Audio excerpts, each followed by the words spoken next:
As you reach the end of your life, can you honestly say that you lived according to the values you set for yourself? It's a profound question, one Marcus Aurelius posed in his private reflections. There's an undeniable intensity in how he holds himself accountable, repeating the ideals he aspires to embody and reaffirming what he believes is right. Most importantly, he reminds us that it's never too late to change, to begin living with greater awareness. No matter where you are on your journey, transformation is always within reach. What's remarkable is that these timeless insights come from Marcus Aurelius, the Roman emperor. He never intended his meditations to be shared with the world. They were deeply personal notes, a guide for navigating life's complexities. Yet in their intimacy lies their universality. Principles so resonant, they transcend centuries, offering wisdom we can all apply. As someone who has spent years immersed in Stoicism and its impact on how we face life's challenge, today I want to share 25 transformative principles that Marcus Aurelius himself followed. Lessons from a true philosopher king. One of the most powerful exercises Marcus advocates is crafting your own epithets, words that describe the person you aspire to become. Words like honest, courageous, generous, or serene can serve as daily reminders of the character you wish to cultivate. I've embraced this practice myself, choosing terms that align with my core values: honesty, calmness, fairness, courage, generosity, and stillness. These aren't mere aspirations. They're actions I strive to take every day, guiding my decisions and shaping my behavior. What Marcus teaches us is that doing good is its own reward. He believed in acting rightly, not for praise or recognition, but because it's the right thing to do. In his writings, he warns against falling into the trap of expecting gratitude or acknowledgement for our good deeds. True fulfillment comes from knowing you acted in alignment with your values. External validation, applause, accolades should be seen as a bonus, never the goal. Too often, we get lost chasing external validation, what Marcus calls the third thing. The third thing is the desire for recognition, for someone to say, "You did well." But Stoicism teaches us to let go of that craving. Do what's right simply because it's right. If recognition comes, wonderful. If it doesn't, that's fine too. It should never drive your actions.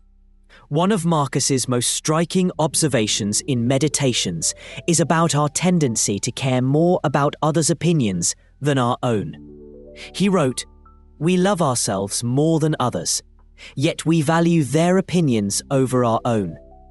How often do we sacrifice our judgment to please others or avoid criticism?"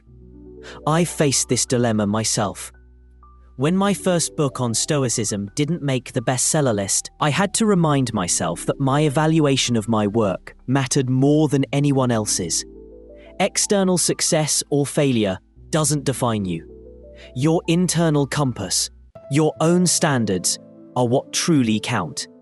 Tying our sense of worth to others' approval, as Marcus points out, is a form of madness. We let others dictate our value, how we dress, where we live, even what we like. Marcus urges us to find peace in our own choices, to stop seeking validation from others. True sanity comes from anchoring our self-worth in our actions and decisions. A key insight Marcus offers on criticism and praise is to accept it without arrogance and let it go without attachment. Whether praised or criticized, don't let it sway your sense of self. Don't identify with fleeting external opinions. Your character, your integrity, that's what defines you, not the transient judgments of others. For me, One of Marcus's most enduring lessons is that success isn't about accumulating wealth or power. It's about safeguarding your character. As Seneca put it, what does it profit a man if he gains the whole world but loses his soul? For Marcus, it didn't matter how many victories he won or territories he conquered. What mattered was whether he remained true to himself and acted with virtue. We see this clearly in Marcus's life. Even as the most powerful man in the world, he faced betrayal and adversity. He never allowed those challenges to steer him away from his moral compass. He always returned to the principle that vengeance only lowers you to your enemy's level. The best revenge, he said, is not to be like your enemy. When wronged, don't seek retaliation or let resentment consume you. Instead, rise above. Ultimately, Marcus's greatest contribution to philosophy wasn't just what he wrote, but how he lived. He showed the world that a powerful person, even an emperor, could be good, decent, and virtuous. He demonstrated that leadership doesn't require sacrificing integrity. In fact, it demands it. Marcus Aurelius understood that life is fleeting, and the key to a fulfilling existence lies not in external achievements, but in living according to our highest principles. He grappled, as we all do, with the tension between inner peace and external pressures. His meditations are a testament to his efforts to overcome those pressures, to remain rooted in virtue and character. Through them, he offers us a timeless reminder: it's never too late to start living intentionally, to choose integrity over applause, and to define your life by the values that matter most to you. As you move forward in your own life, I encourage you to reflect on Marcus's words and begin forging your own epithets. Choose the qualities you wish to embody and live them each day. Remember, no matter where you are in life, it's never too late to start shaping the person you want to become.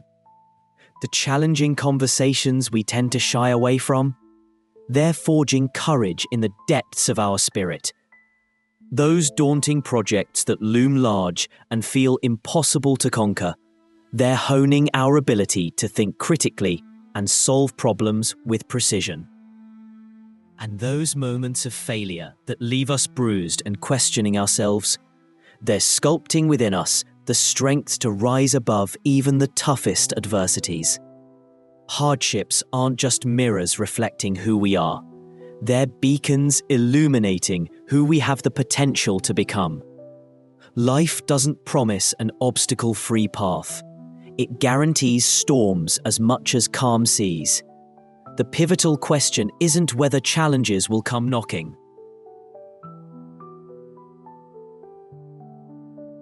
but rather how we'll answer when they do. Will we crumble under their weight, or will we harness them as stepping stones toward growth, wisdom, and unshakable resilience? Epictetus articulated this profound truth centuries ago. It's not what happens to us that defines us, it's how we choose to respond. In a world obsessed with micromanaging every detail, our environments, relationships, technology, even the weather, Epictetus reminds us of a liberating truth. While we can't control the winds of circumstance, we hold absolute power over the sails of our response. Fifth fact: Stoic resilience. Stoic resilience isn't merely about enduring adversity. It's about thriving through it. Life is a relentless cascade of challenges, yet Stoicism teaches us that every obstacle is a hidden opportunity for growth. Adversity is not something to avoid. It is an integral part of the human experience, a crucible in which we forge greater strength, deeper wisdom, and unwavering virtue. By adopting a Stoic mindset, you can transform suffer. By embracing these Stoic principles, you're not merely surviving life's trials, you're rising above them. In every situation, no matter how daunting, you hold the power to choose your response, embrace the present moment, and find peace within yourself. This is the essence of Stoic strength, the ability to shape your inner world and in doing so, reshape the external one. In life, there's no need to conform to a single identity or philosophy.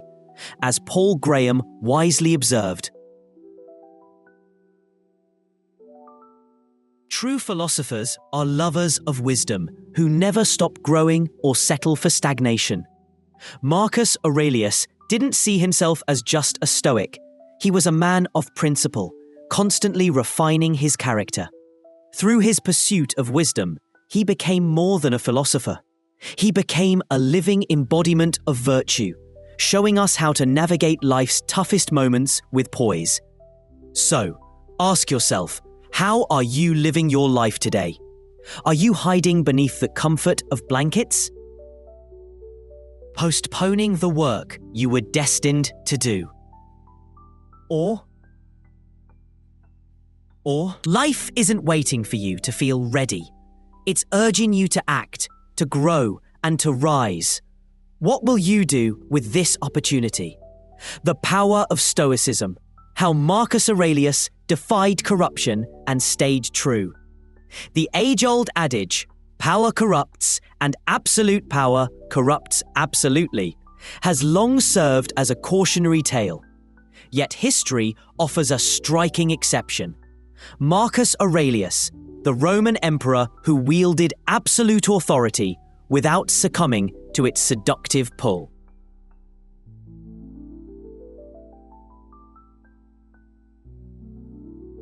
What makes Marcus extraordinary is how he defied this notion entirely. When handed the reins of absolute power, what did Marcus do? He shared it. He handed half of his authority to his adoptive brother. Rather than being consumed by the intoxicating allure of power, Marcus chose to lead with humility and wisdom. His ability to resist corruption stands as a testament to the transformative power of Stoicism and its potential to fortify the human spirit.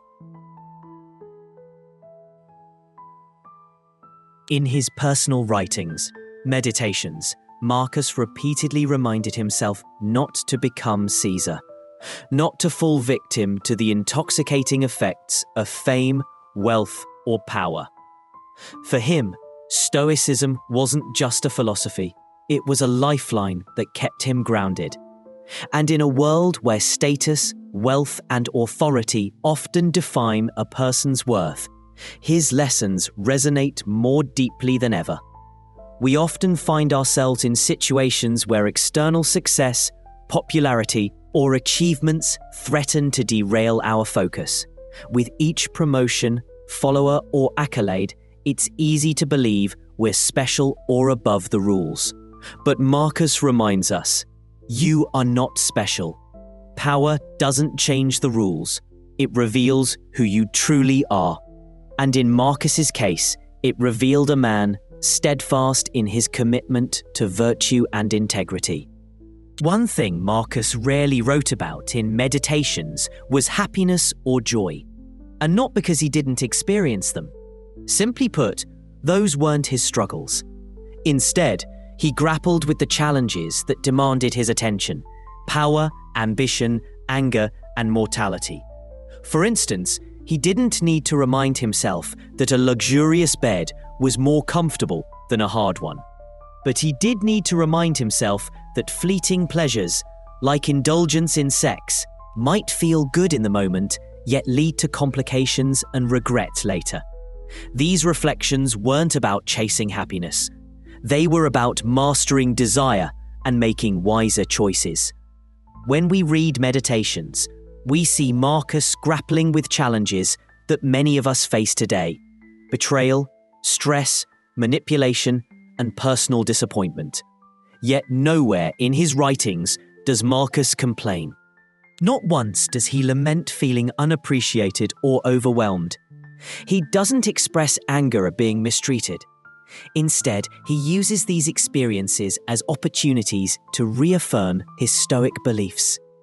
Never should we be heard complaining, not even to ourselves, he advises. This reflects the Stoic ideal. Rather than focusing on what's wrong, direct your attention to what you can control, your thoughts and actions. One of Marcus's most memorable pieces of advice is to focus like a Roman. When tackling any task, no matter how small, give it your full attention, as if it were the last thing you'd ever do. It's not just about efficiency, it's about living with presence and purpose. Every moment is an opportunity to be fully engaged, whether you're sending an email, having a conversation, or recording a video. Imagine treating every task as if it truly mattered. That is the Stoic standard. It would be a mistake to view Marcus Aurelius as perfect. He wasn't. He was human, like us, filled with flaws and struggles. Meditations isn't a collection of flawless wisdom. It's a personal journal, a set of reminders written when he needed them most. When Marcus warns against impulsiveness, fear of death, or unchecked ambition, he isn't preaching to the world. He's speaking to himself, reminding himself of areas where he needs improvement.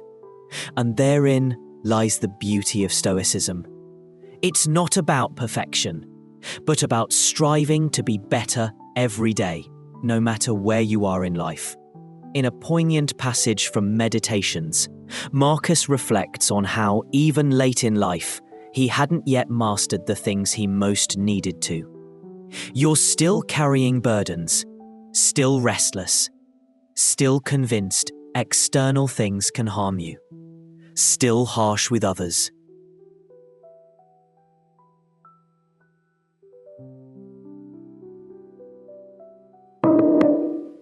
But he doesn't stop there. He reminds himself that it's never too late to improve.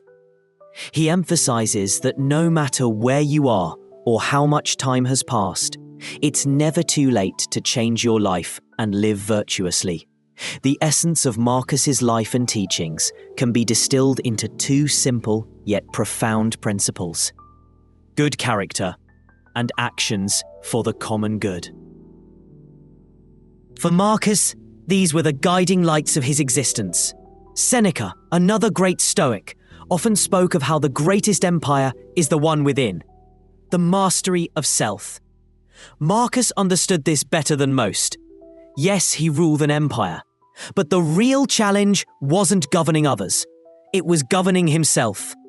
The true power sought by the Stoics was the ability to control their emotions, actions, and desires. There are no stories of Marcus losing his temper or harming others in a fit of rage. Unlike the infamous tales of Emperor Hadrian's outbursts, Marcus's power wasn't just external, it was internal. He knew that true control wasn't commanding armies or bending the Senate to his will. True power lay in mastering himself. As Seneca said, "No one is fit to govern others unless they first govern themselves." Meditations isn't an exhaustive philosophical treatise. It's a deeply personal journal of Marcus's struggles, reminders, and reflections. His writings don't address every philosophical dilemma. Instead, they focus on what mattered most to him: his mortality, his temperament, his ambition, and his quest for wisdom. And that's what makes them so powerful. Like Marcus, we all have our struggles. And like him, we can use Stoicism to face them. Not by complaining, but by focusing on what we can control and striving for a life of good character and purpose. So, when you encounter your own challenges, remember to face them like a Roman. Focus, control, and keep growing.